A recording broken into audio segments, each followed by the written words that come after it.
राष्ट्रीय सफाई कर्मचारी आयोग की उपाध्यक्ष अंजना पनवार का चाबीपुल में सामाजिक सम्मान गुवाहाटी सामाजिक न्याय एवं अधिकारिता मंत्रालय के अधीन राष्ट्रीय सफाई कर्मचारी आयोग की उपाध्यक्षा अंजना पनवार का चाबीपुल स्थित वाल्मीकि विद्यालय में अखिल भारतीय वाल्मीकि महापंचायत असम प्रदेश द्वारा सामाजिक सम्मान किया गया। इस अवसर पर श्रीमती पनवार ने वाल्मीकि समाज को संबोधित करते हुए कहा कि मैंने वाल्मीकि समाज की समस्याओं को आज राज्य सरकार के समक्ष उठाया है। वाल्मीकि समाज की महिलाओं के प्रति मेरा विशेष लगाव है। उनकी समस्याओं को मैं गहराई से समझती हूँ। शिक्षा शेरनी का जो दूध पिएगा वही दहाड़ेगा। इस दूध को हर बच्चे को पिलाना है। इस समाज को अगर शिक्षा का हथियार मिले जाए तो इस समाज के बच्चे दहाड़ने लगेंगे। बाबा अंबेडकर का मूल मंत्र शिक्षित रहो और अच्छे रहन सहन से आगे बढ़ते रहो को भी चरितार्थ करना होगा।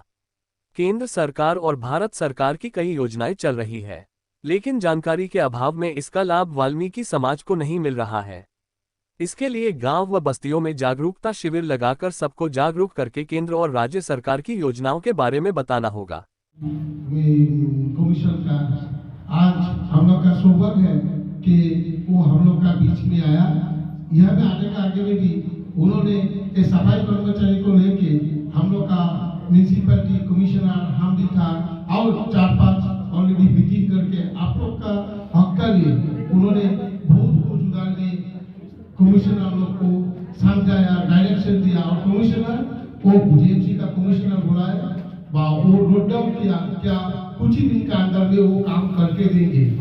और हम लोग का बेटा जितना बोर्ड लीडरशिप है उनको वो कमिश्नर की फिर बोला है जे आप 1-1.5 महीना का अंदर में आप जो काम करेंगे उसको रिपोर्ट भी हमको देना है।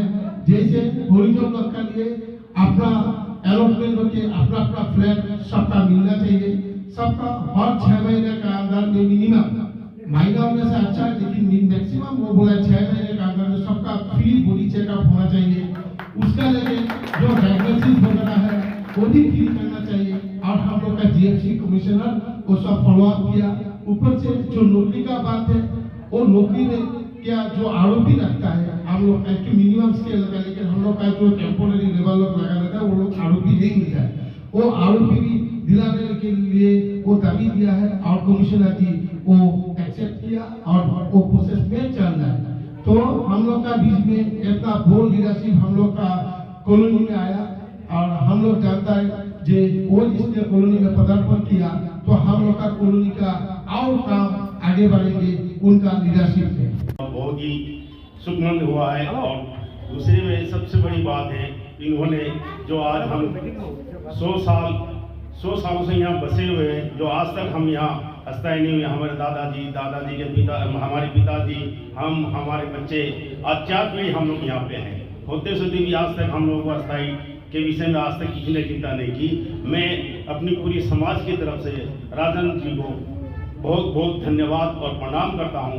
अगर ये हो जाए तो हमारे बच्चों का जो ये आजीवन जो एक हो रहा है उन्हें यदि एक छत मिल जाए तो इससे बड़ी हमारी और सुभरता और कुछ धन्यवाद। लोगों के साथ में मेरा मिलना जुलना होते रहता है, पर पिछले दिनों मारवाड़ी समाज की किताब पर मैं काम कर रहा हूँ, मारवाड़ी समाज का इतिहास, और इन्हें अपने मारवाड़ी समाज का अभिन्न अंग मानते हुए मैंने कुछ लोगों को बुलाया था कि आप गुवाहाटी में कब से हो, आपकी क्या क्या जातियाँ क्या गोत्र सारी जानकारियाँ इनसे ली। तब इन्होंने मुझसे अपनी समस्याएं साझा की थी। तो मैं समझता हूँ कि आज जब अंजना जी हमारे बीच में है तो उनसे 2-4 बात मैं कहना चाहूँगा। जैसे कि भाई साहब ने कहा कि घर पर सिर पर अगर एक छत हो जाए तो बहुत ही बेहतर हो। कई वर्षों से मैं भी देख रहा हूँ, 50 से ज़्यादा मेरी उम्र हो गई कि ये लोग यहाँ पर रहते हैं और यहाँ मूलभूत सुविधाओं का भी अभाव है। सरकार सभी लोगों को पक्के मकान दे रही है, अगर इन्हें भी पक्के मकान मुहैया कराए जाए तो ये आपका बहुत बड़ा उपकार होगा। दूसरी बात मैंने इन लोगों से कही थी, आज आपके सामने फिर दोहराना चाहूँगा कि समाज के उत्थान के लिए शिक्षा बहुत जरूरी है। मैंने जब इनसे मैं मिला था तो मैंने कहा था कि अगर आपके समाज से कोई भी बच्चा मैट्रिक पास करता है और उसको आगे की पढ़ाई में किसी भी तरह की समस्या का सामना अगर करना पड़ता है, आर्थिक समस्या वगैरह भी अगर होती है, तो मैं ये जिम्मा लेता हूँ बच्चों का वित्त पोषण करने के लिए अपने स्वास्थ्य की वाली बात तो जैसे इन्होंने कही थी कि आपने कहा था कमिश्नर से कि हर 6 महीने में रेगुलरली इनका स्वास्थ्य चेकअप होना चाहिए। स्वास्थ्य के बारे में भी उन्हें इसके अलावा भी और कोई भी जो काम है तो मैं आप लोगों के लिए हमेशा उस काम को करने के लिए पूरा प्रयास करती हूँ। और मेरा आप लोगों से एक ही बात कहना है, देखिए बहुत ज्यादा संख्या में महिलाएं हैं, तो महिलाओं के प्रति मेरा वैसे भी ज्यादा है लगाव। एक महिला होने के नाते मैं उनकी समस्याओं को बहुत अच्छी तरह से समझती हूँ। मैं भी जानती हूँ कि मैंने कैसे मतलब अपने घर परिवार को मैनेज किया, अपने बच्चों को मैनेज किया, कैसे मैंने बाहर भी काम किया और घर पे भी काम किया। काम तो हमको करना ही है, चाहे भले कुछ भी कर जाओ। तो जो दोनों तरफ अपने को अच्छा कर सके वही तो महिलाएं हैं। क्योंकि है ना, देखिए एक बेटी जब पढ़ती है तो शिक्षा सबसे बड़ा है कि शिक्षा शेरनी का वो दूध है जो पिएगा वही दहाड़ेगा।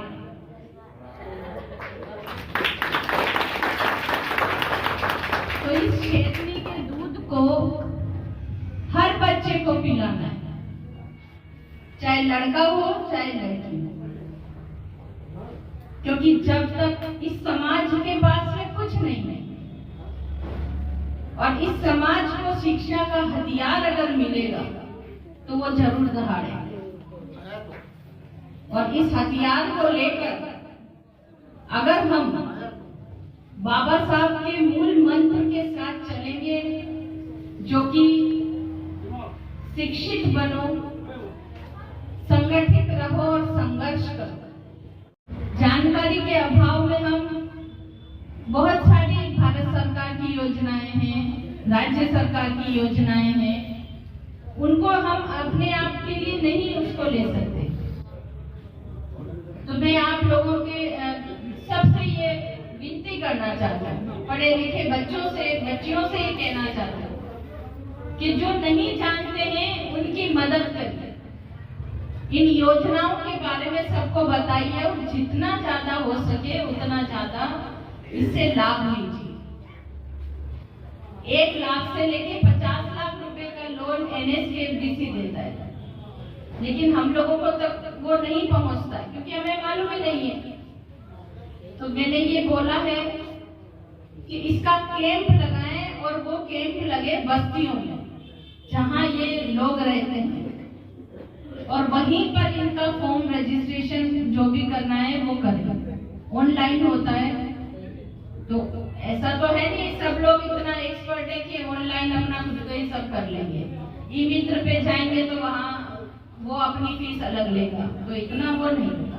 कैंप लगाएं और वहां पर ही उनको जिस चीज के लिए उनको सहूलियत समझते हैं, जिस चीज का लोन उनको लेना है, चाहे गाड़ी का लोन लेना है, चाहे महिलाओं के लिए कोई स्वरोजगार करना है तो उसका लोन लेना है, ऑटो रिक्शा का लेना है, टैक्सी का लेना है, ई रिक्शा लेना है, किसी भी प्रकार का, तो वो लोन अगर लेकर आप काम करेंगे तो अपना खुद का रोजगार उसमें आप कर पाएंगे। ऐसा कहीं नहीं लिखा है।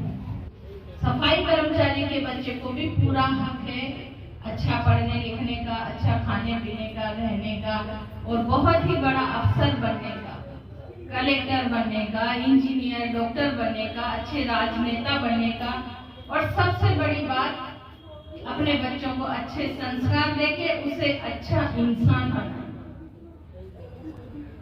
क्योंकि आपका बच्चा अच्छा इंसान होगा तो वो दुनिया में सारी चीजों की सफलताएं अपने आप लेगा।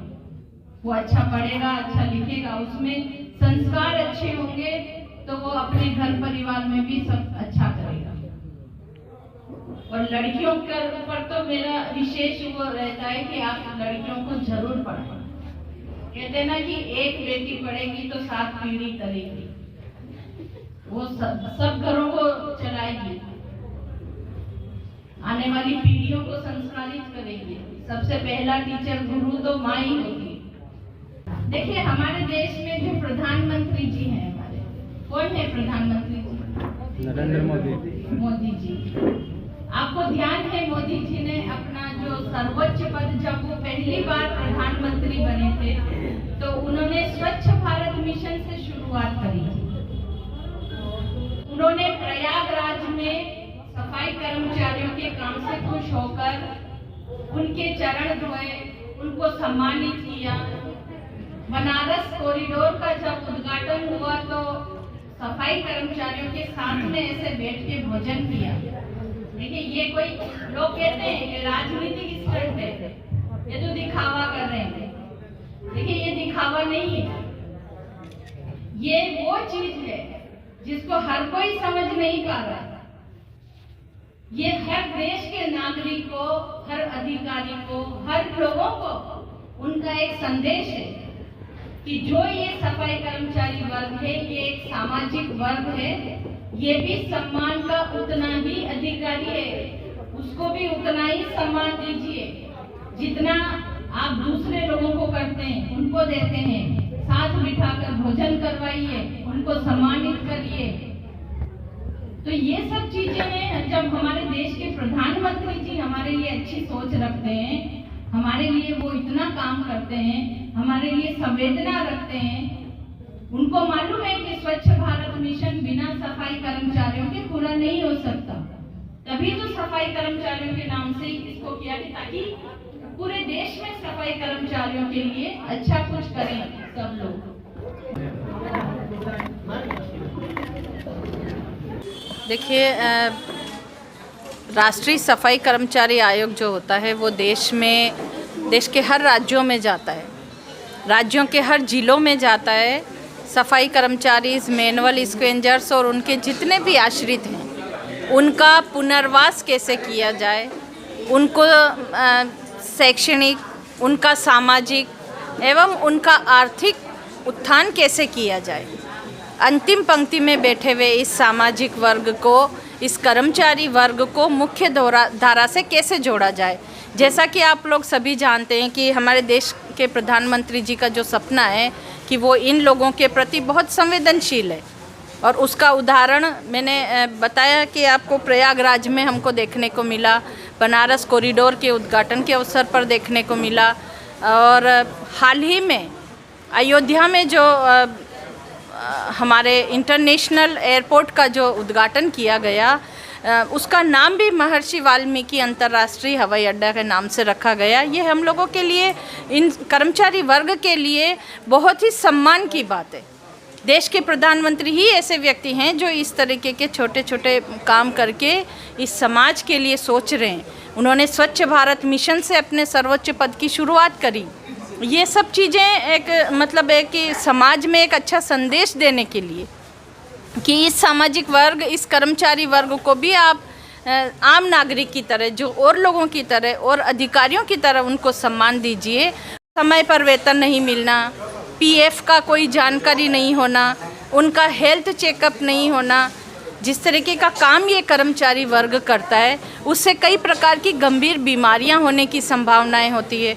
तो इनका होल बॉडी चेकअप करवाने का मैंने यहाँ पर बोला है कि हर कर्मचारी का 3 महीने में ना सही तो कम से कम 6 महीने में एक बार तो इनका होल बॉडी चेकअप हो, इनका आई कार्ड बने, इनका पहचान पत्र ऐसा होना चाहिए जिसमें इनकी पूरी जानकारी हो, उनका ब्लड ग्रुप उसमें मेंशन हो, उनका ईएसआई नंबर उसमें मेंशन हो, उनका पीएफ नंबर उसमें मेंशन हो। ताकि देखिए, सुबह सवेरे जाते हैं, जल्दी उठ के अंधेरे में काम करने जाते हैं, हिट एंड रन के केस हम लोग देश में कई जगह देखते हैं। तो अगर आई कार्ड में ये सारी जानकारी होगी, जैसा कि मैं देश के हर जगह पर ये चीज़ बोलती हूँ कि इनको अगर ऐसी कोई दुर्घटना इनके साथ होती है तो इनको फर्स्ट एड मिल सकता है। इनका आई कार्ड अच्छे से, मौसम के अनुसार इनको यूनिफॉर्म मिलनी चाहिए, इनके लिए चेंजिंग रूम बनना चाहिए जहाँ इनकी अटेंडेंस हो रही है, वहाँ पर इनको 2 रूम सेट का चेंजिंग रूम या रोल कॉल सेंटर के नाम से बने, जिसमें सेपरेट महिला और पुरुष के लिए हो, विथ फैसिलिटीज़ हो, पीने का पानी हो, टॉयलेट्स वगैरह हो। देखिए, कर्मचारी अगर सारा दिन काम करके 2 मिनट बैठ के अपना चाय नाश्ता करना चाहे, कोई लंच करना चाहे, तो कम से कम उनको बैठने की जगह तो है।